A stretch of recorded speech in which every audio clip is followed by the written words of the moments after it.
Bueno, como estamos en pleno, digamos que liderazgo, plena momento de don Rafael Núñez, voy a recordar el discurso de posesión a la presidencia en 1884. Observen lo que dijo ante el Congreso de la República.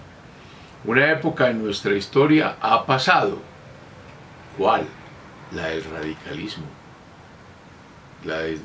Que empieza en 1863 y se viene hasta 1884. Está hablando de 20 años de presidentes radicales con 2 años de vigencia, una autonomía total en cada uno de los estados y muchas inquietudes que dieron lugar a guerras civiles, como la de 1876, como la de Berrío en 1864, como el pronunciamiento de 1879.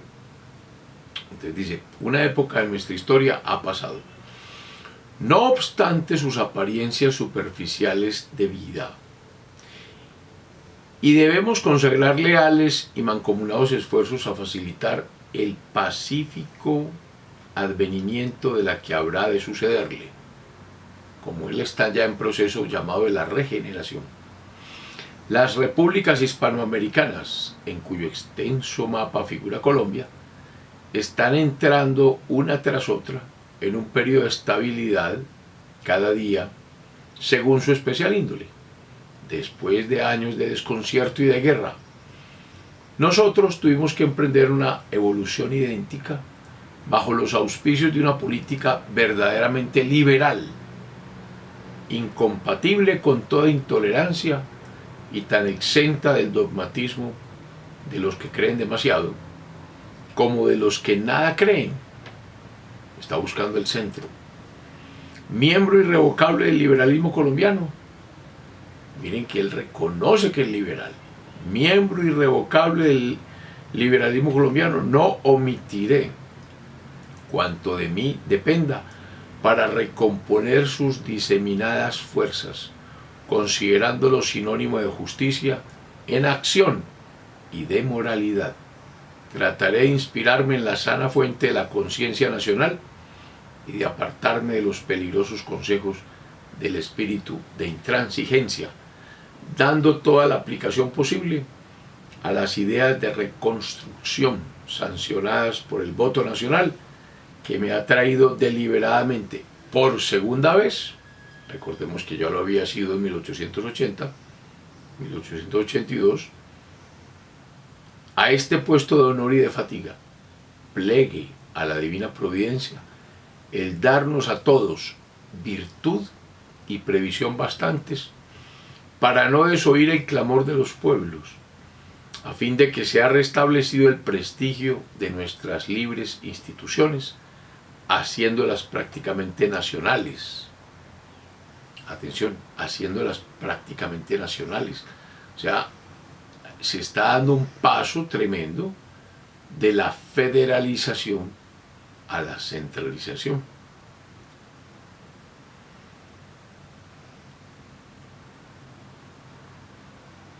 Y nos apartemos resueltamente del tortuoso y pendiente sendero que venimos recorriendo, sendero de perdición que nos tiene ya colocados a próxima distancia del pavoroso abismo, que fue la guerra de 1885, que se pierde en la batalla de la Humareda.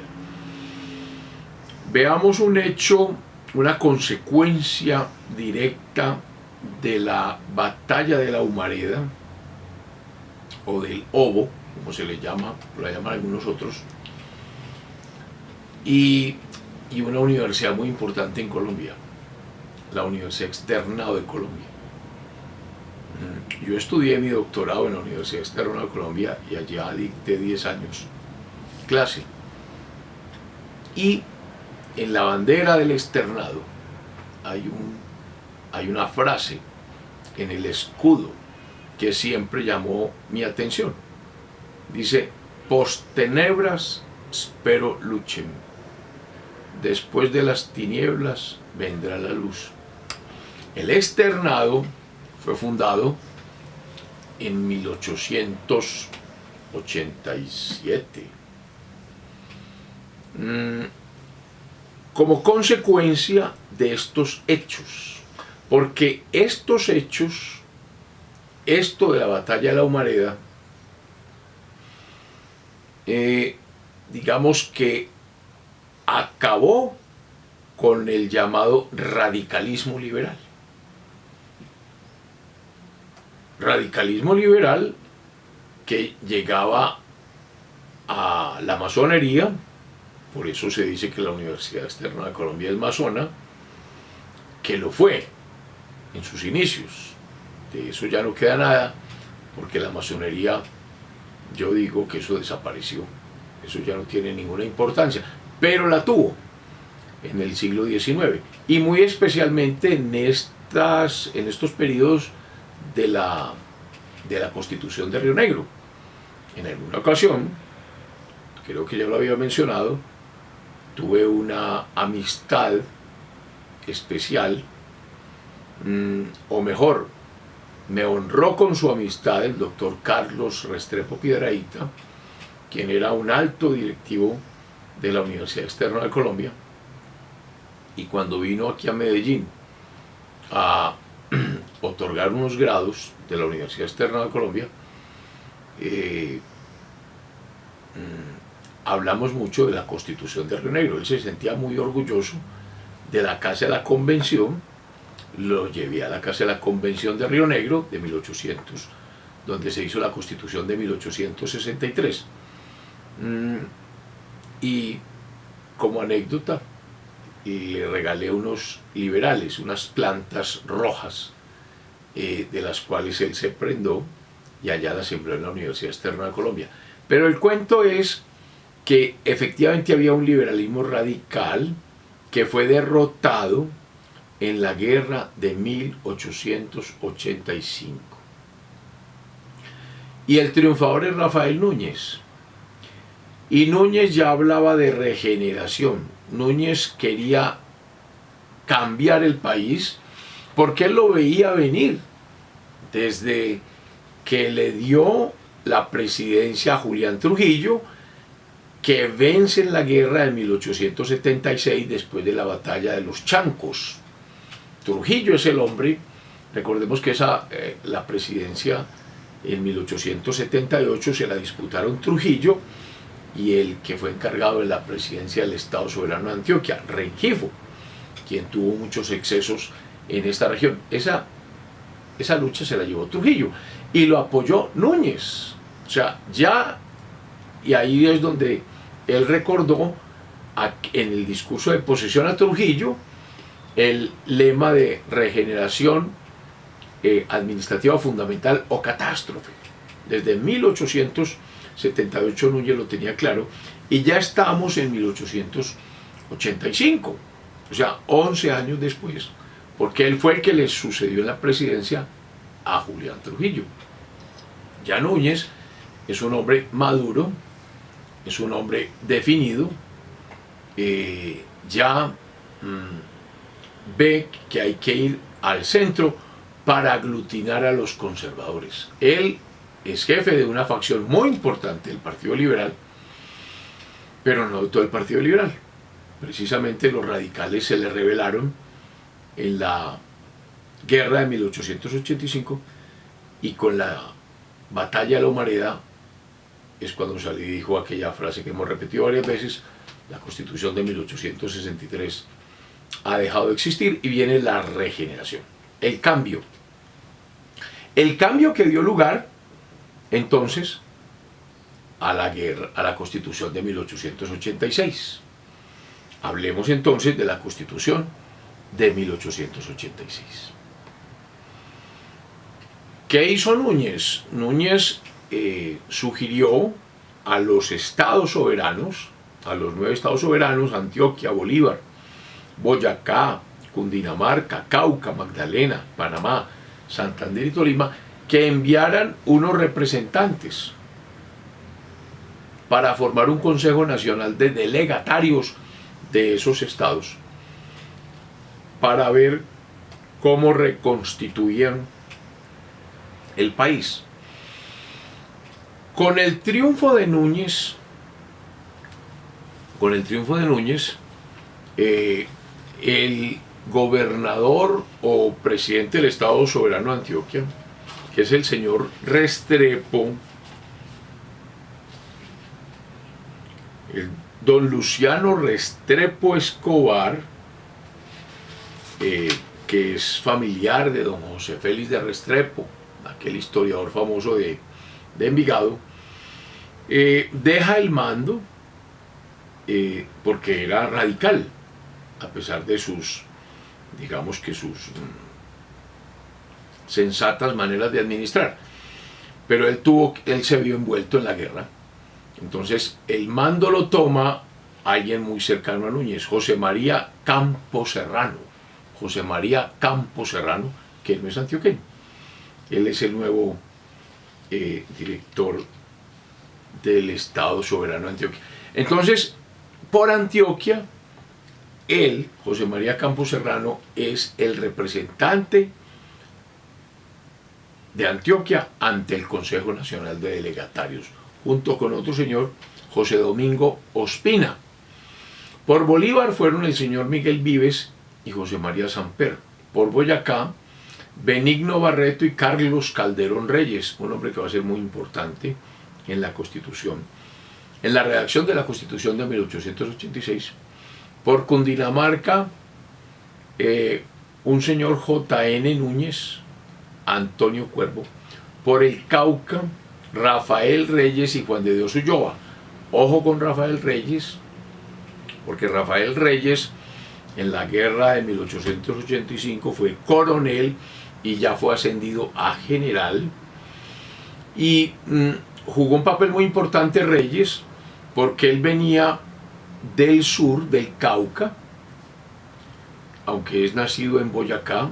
Él comandó los ejércitos del Cauca, subió a Panamá, controló la guerra de 1885 en Panamá, y luego fue a Cartagena, donde defendió a Cartagena del sitio a la que la tenían sometida los revolucionarios de 1884, o sea, los radicales. Entonces aparece Reyes, otro personaje. Ya hemos visto un poco de figuras muy importantes que empiezan a aparecer. Rafael Uribe por Antioquia, Rafael Reyes, Benjamín Herrera. Herrera y Uribe del Partido Liberal, Reyes del Partido, digamos que conservador. Por el Magdalena son nombrados a ese Consejo Nacional de Delegatarios Luis M. Robles y J. Laborde. Por Panamá, otro señor que empieza a aparecer con mucha fuerza, que empieza a jugar un papel fundamental, Miguel Antonio Caro. Atención a Miguel Antonio Caro, porque este va a ser el artífice de la Constitución de 1886. Aunque jugaron papeles importantes y protagónicos, Reyes, Carlos Calderón Reyes, el que definitivamente tomaba las decisiones, a quien se le oía finalmente, era a Miguel Antonio Caro. También Felipe Paúl por Panamá, también tuvo bastante injerencia, en la redacción de la Constitución de 1886. Por Santander estuvo Antonio Roldán, José Santos, y por el Tolima, Asisclo Molano y Roberto Sarmiento. Estos redactaron las bases del acuerdo, en las que se pusieron de acuerdo, y esas bases deberían ser sometidas a las municipalidades. Las bases, los puntos fundamentales, no la Constitución, las bases del acuerdo.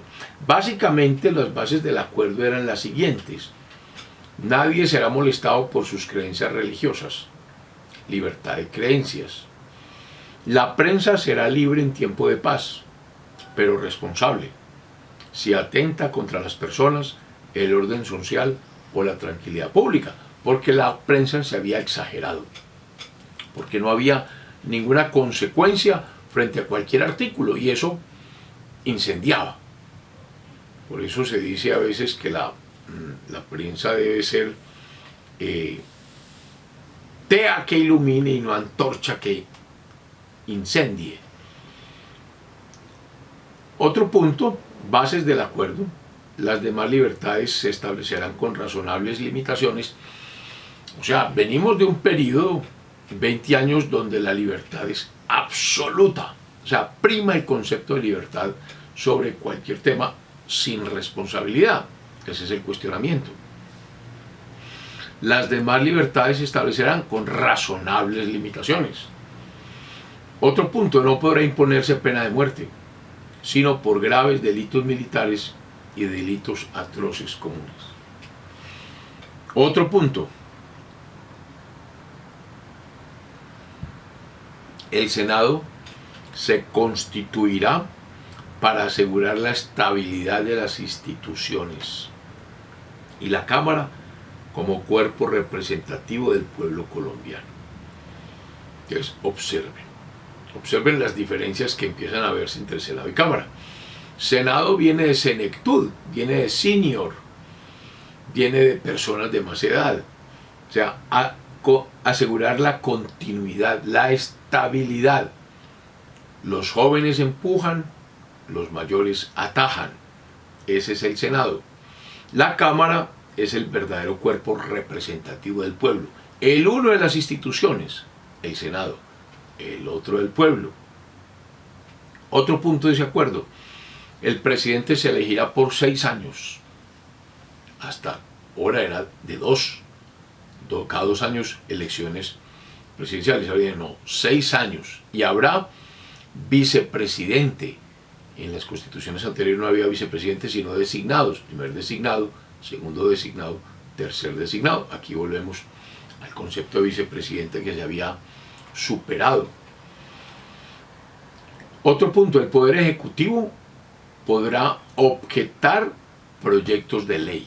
Esto siempre ha existido desde la época de Luis XVI con la Constitución francesa en 1791. El rey podría objetar leyes por inconstitucionalidad o por inconveniencia.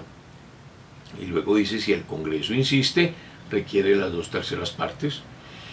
Otro punto, los agentes del Poder Ejecutivo serán de su libre nombramiento y remoción. O sea, no es el Senado el que los aprueba, no. Son de libre nombramiento y remoción del presidente de la República. Otro puntico, se establece el Consejo de Estado como consultor, debe contribuir a la formación de las leyes. El Poder Judicial será independiente. Los magistrados durarán todo el tiempo de su buena conducta, o sea, no procederán de elecciones. El poder electoral se organizará como poder independiente. Sobre esas bases, los municipios, observen otra particularidad, fue sometida a los municipios, no a los estados soberanos, a los municipios, y los municipios expresaron su conformidad. Y entonces viene la redacción de la Constitución de 1886. Hay un libro que yo recomiendo que se llama Antecedentes de la Constitución de 1886, donde están las distintas discusiones, donde están las actas de cada uno de los artículos.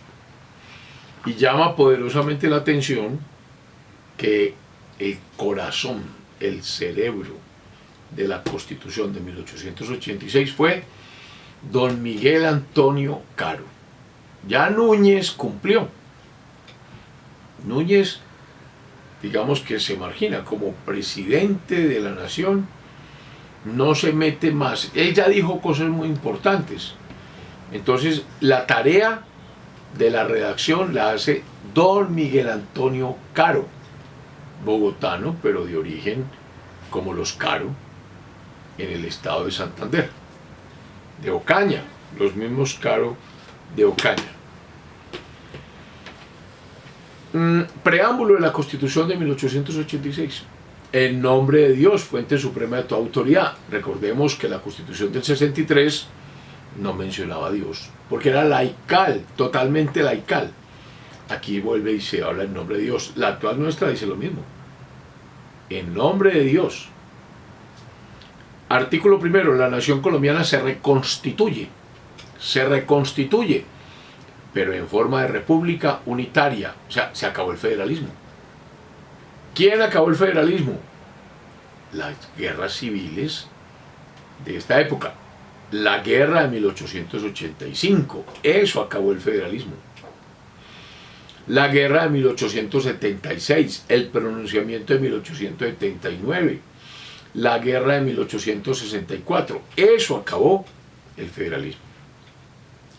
La nación colombiana se reconstituye en forma de república unitaria. O sea, ya no son los estados soberanos los que dan origen al país, no. Reconstitución, república unitaria. La soberanía reside en la nación. En la nación. Y de la nación emanan los poderes públicos. El territorio. Ya desaparecen los estados soberanos. Aquí hubo una discusión muy interesante entre Rafael Reyes, que dijo no, mantengamos los estados soberanos. Caro no permitió, dijo no, aquí hay que reconstituir. Si yo mantengo esos estados soberanos algún momento reasumirán la soberanía y echarán abajo todo esto. Este es un nuevo modelo, totalmente diferente, un modelo centralista. Y los estados entonces se convierten en departamentos. Aparece nuevamente el concepto de departamento que había creado en su momento Simón Bolívar. Simón Bolívar en la Constitución de 1821 había dicho que Colombia, la Gran Colombia, se dividía en los departamentos de Venezuela, la Nueva Granada y Quito.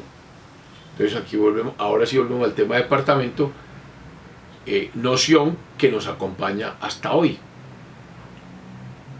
¿Qué sigue para nosotros hoy? Seguramente volver a los estados soberanos. Esto es un péndulo. Un péndulo. Fuimos estados soberanos desde las Provincias Unidas de la Nueva Granada, estados soberanos, no llaman estados sino provincias, luego República de la Gran Colombia, luego República de la Nueva Granada, luego Confederación Granadina, estados soberanos, Estados Unidos de Colombia, República de Colombia.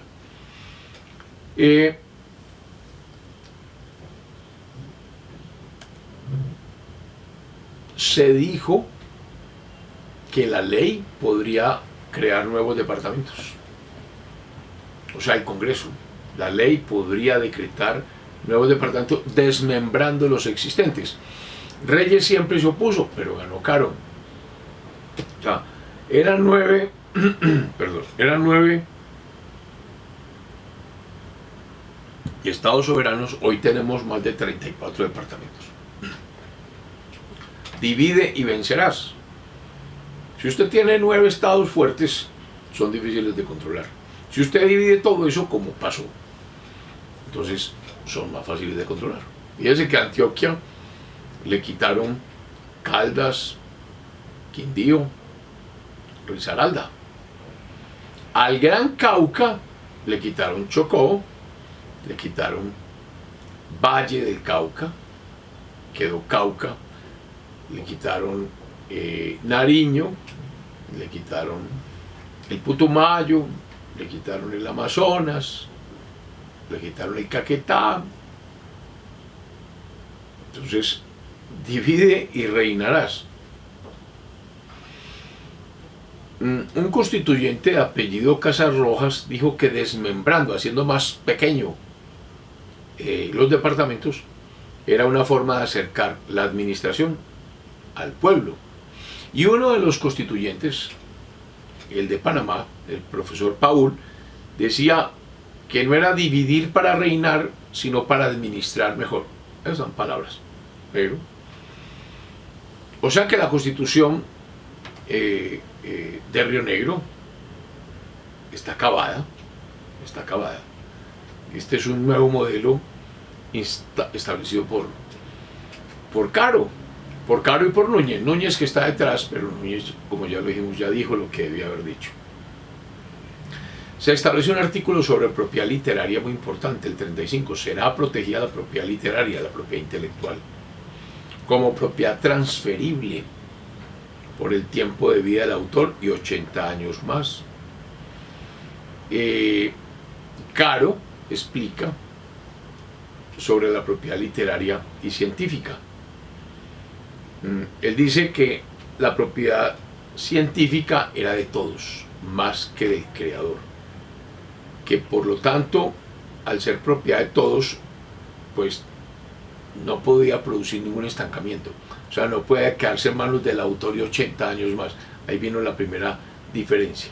Bueno, dejemos acá para que en el próximo capítulo sigamos hablando de esta Constitución tan importante porque nos rigió más de 100 años.